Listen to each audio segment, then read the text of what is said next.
What's going on, guys? Welcome back. I'm Todd from Like-Minded Lunatics, bringing you another edition of Drink, Play, Swear. It's all we do around here. We play a game, usually a classic one, have a beverage, and maybe tell a story while we're at it. So glad you're with us. While I'm doing introductory stuff, I should say please subscribe to the Like-Minded Lunatics channel. We're looking for other like-minded wingnuts and snowflakes to join the crew. If you like what you're seeing on Mark's Friday Night Videos, let's get a plug up there. Mark's Friday Night Videos, and you like the other content we're bringing you besides this Drink, Play, Swear, please hit subscribe and join our group of like-minded weirdos. We're happy that you found a home with us. All right, so let's see what we're playing today. We are playing well, it was an arcade classic in the late 80s, early 90s, but I'm playing it here on the Sega Genesis. This is Alien Storm. I decided to pick a kind of a lesser-known game today because I've been focusing on kind of big ones, and I spent a ton of quarters on this game. Before we do that, though, I want to show you that if you're not from around here, we like to pair our gaming with a beverage, and today I'm having a bourbon and Coke. And this is a Jim Beam today. Jim Beam, because guess what is related to aliens and Jim Beam? Jim Beam is totally alien to putting out inferior product. That's right. Great bourbon. So kick back with me and have a beverage if you choose. Hey, if you'd rather have a cold iced tea, sweetened or unsweetened, given your preference, have a cold iced tea. I think that'd be fantastic. Sit down and play a game with me here. This is an arcade style game, and it's a lot of fun because you get a couple of different playing styles as you go. It's sort of a beat 'em up. I'm gonna be the dude here. It's sort of a beat 'em up, but then you get arcade style shooting and some chasing stuff too. You are a team of alien exterminators, sort of. It's like the Ghostbusters. Oh, the thing about the Genesis that is so frustrating for Nintendo players was that they often would put the special weapon button as A, which is the button that you're gonna hit if you haven't played a game and you see some monsters and you're just trying to figure out what to hit. I'm gonna hit A, but I just used my special. I wanted to tell you a story today, a story that is also about strange beings, strange unexpected creatures, like you see these aliens in front of me. And today is the story of the time that I saw a 6-foot owl. Yes, I saw a 6-foot owl once, and I want to tell you about it today. This was in 2008 when my wife and I had moved back to San Antonio. We're from San Antonio. We moved back to San Antonio from New York, and we were renting my father-in-law's house as we were trying to save to buy our own home, renting a house in Alamo Heights. So one night, I go to the grocery store. I go to H-E-B and get some groceries. Look at this. These disgusting aliens. With like many faces, like what are these, child faces on the body of this thing? Wonderfully disgusting art in this game. And look at this, you can go back here. Now here's the arcade style sort of shooter. Anyway, so I'm coming out. I know you're like, you just told us you saw a 6-foot owl and you're gonna get excited about the arcade-style shooter, Alien Storm. Just take it in stride, okay? It doesn't all happen in one moment. So I get done at H-E-B. I get home. It's just getting dark. It's sort of that wonderful little twilight hour where it is dimming outside, but the sky is still sort of a pretty dark blue, sort of glowing, you know. So I get out of the car. I got, my bags in my hands. I'm walking, and I hear a sound in the tree. in the front yard there, right in front of the walkway. And it sounds pretty substantial. It sounds like when you would play hide and seek and a friend of yours was, not a little bird, but a friend of yours was hiding in the bushes. So I look up into the tree, okay, and I see what appears to be a human-sized figure. It looks to me like a crouched 6-foot man, but it's getting dark, so I don't know what I'm looking at right away. I don't say anything because I'm sort of inspecting the situation. Use my special again. Did you see that? You see that? After I paused it, went right back to hitting A. Don't hit A, Todd. It's Alien Storm. A is your special weapon, and now you're low on energy, and you're shooting these dinky lasers at these little green guys who are supposed to be very, very easy to defeat. So, I see this being, and I don't say anything, and I wait a moment, and then it shifts its weight in the tree. And that's when I am confirmed in its size, because as it shifts its weight on this limb, I can see the limb bow as though it could potentially break. This limb that it was sitting on was about the size of an adult man's thigh at its largest point, okay? It was not a weak little limb, and this thing is bowing and creaking under the weight. You see that? Everybody took off because it's boss time, and I have very little energy to fight him. I'm going to do what I can. So, this thing shifts its weight. The tree branch bows, and it launches itself into the air. And that is when I see that it has wings, and that its wingspan is like, I don't curse much on here. It's like a fucking pterodactyl. Okay? I just want to emphasize the size of this thing. It was like I was watching a film. I couldn't believe it. And every moment of this situation, I was thinking, I have got to record this in my memory so that I don't forget.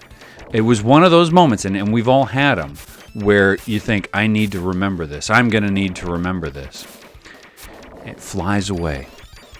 And the pterodactyl, I don't know if it was an owl for sure, but the shape of its body and the shape of its head when it was sitting in the tree reminded me of an owl, and then it flew off and it had this enormous wingspan. So I go inside with the groceries, and I'm just stunned, And my wife is there, talking to her mother on the phone, and I try to get a word in and try to speak about what I've just seen, and she's like, "Yeah, just give me a second. I'm on the phone." So I unpack the groceries, a couple of bags, and I go into the kitchen, and I'm just standing there. I just can't speak and I can't think. And so because I can't think of what else to do, I go into the garage and look out the garage windows, which are parallel with the front door. So I'm looking out the garage windows. I'm looking at the same piece of sky from the same perspective when I saw this thing fly away. And I'm just trying to record in my memory what it was like. So I explain it. Once my wife's off the phone, I explain it to her what I'd seen. And she goes, "Oh, if I'd known that, I would have asked you to talk to my mom." And I'm like, "What are you talking about?" And she says, "Call my mom back. Just call my mom. It's worth it." So I call her, and I just explain what happened. And there's a long pause. And she says, because she, my wife's mother, had lived in the house decades before, that we were currently renting. And she says, "When I lived in that house, one day, I saw a 6-foot owl." And I was like, "What?" And she says, "Yes, it wasn't in the front yard, it was in the backyard. I was looking out the kitchen window, and from the tree, it it launched itself into the air, and I got to see how massive it was. And I was like, that's it, what I experienced, So we talked, we commiserated about that. If you've ever had like a ghost story or some kind of weird occurrence in your life, you get into these deep, repetitive conversations where you just keep going on and on about the same little detail because you're just amazed that someone else can sort of confirm your experience. So the next day I go to work, and this is, I was teaching part-time. I'm a college professor for folks who don't know the channel and haven't talked to us about this, but I teach part-time at a Catholic university, and this Catholic university is in South Texas, and there's a pretty solid population of young students whose parents are affluent and from Mexico, and so you get a lot of pretty wealthy young folks from Mexico there. And I start class, and I say, guys, we've got plenty to do today, but I just want to say I'm distracted a little because I had this experience. And I tell them the 6-foot owl story. And while I'm telling the story, there is a young woman who locks eyes with me and is looking at me in terror, as if I'm confirming something that she's already seen or knows about. It's a little like this. Okay. So I break them up into groups, and then I start walking the room just like I normally would as they're doing some group work. And I approach this young woman, and I say, hey, I didn't mean to upset you, while I was telling this story. You okay? And she says, yeah, you saw La Lechuza. And I'm like, huh? And then there's a guy across the room that goes, yeah, the Lechuza, that's what I was thinking when he was telling the story. So these young people tell me about this folklore character, La Lechuza, who lots of families know about it and tell their kids about, especially in this part of the country and this part of the world. About a witch owl. Okay, an owl, or a witch that transforms into an owl. And they had all these questions for me, and they were so concerned for me. They asked, did I see its face? It's supposed to be very bad if you see its face. No, I didn't see its face. Did you speak to it? You should never speak to it. I didn't speak to it. Did it say anything to you? Sometimes La Lechuza warns you of something terrible that's going to happen. It didn't talk to me. I didn't give it an opportunity, and it didn't seem all that interested in me. So the result, it seemed, from them was that I was going to be fine, but that I had seen a witch. I've said in previous videos when talking about vampires, like, do I really believe in this stuff? I have to say no, but I cannot deny that I experienced something that felt very unnatural and strange, and it corresponds with this established folklore tale and character. So, I honestly don't know what I saw, but I saw what appeared to me to be a 6-foot owl. As a little postscript to this story, I will say that I've mentioned before that I helped out Texas Public Radio for a few years with their live storytelling series Worth Repeating. And one year, a guy came in, and he, after this 6-foot owl story that happened to me, he comes in and he wants to tell his story of La Lechuza. And I'm totally captivated by this guy. And he told a great story, a story very similar to a lot of stories I have since heard now that I share this story with folks.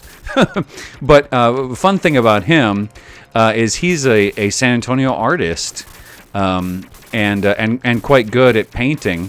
And he painted La Lechuza after he saw it. The artist's name is Alex Rubio. You could Google it if you wanted to. And he produced a very beautiful painting of this owl witch that I can't confirm that witch looked like my witch. Pause. All right, you guys, I looked this up for Todd, and you can check out Alex Rubio's original piece of art right here. Isn't that awesome? Look at this freaky thing. Jesus Christ, that must have been terrifying. Additionally, if you'd like to hear Alex's original story, I will link to Texas Public Radio's website in the description of this video, and you can check out the story he performed at Worth Repeating. Okay, folks, back to your regularly scheduled Todd. I mean, my owl. I mean, my shrouded figure in the darkness. But it's very beautiful. And in fact, Cheech Marin of Cheech and Chong fame bought Alex Rubio's painting. And supposedly, at least at the time I heard the story some years ago, it was proudly above Cheech Marin's fireplace in his own home. I guess Cheech had also grown up hearing stories of La Lechuza, and it's part of his life. So, hey, it's part of my life too now. I can't explain it. I don't really know what it means, but every time I hear somebody talk about a 6-foot owl, my ears perk up, let's say. Hey, we're real glad you're with us, and thanks for, putting up with me and everything. These are just so fun, and I have so much fun telling them. Please hit that subscribe, like the things you like, and show us you like them. And remember, as far as comments go, keep them positive, or we'll put an explosive device on them and toss them into the sewer. I don't know. I don't rehearse these things. Anyway, between now and the next time I see you, and the next time I tell you a story, I'm Todd.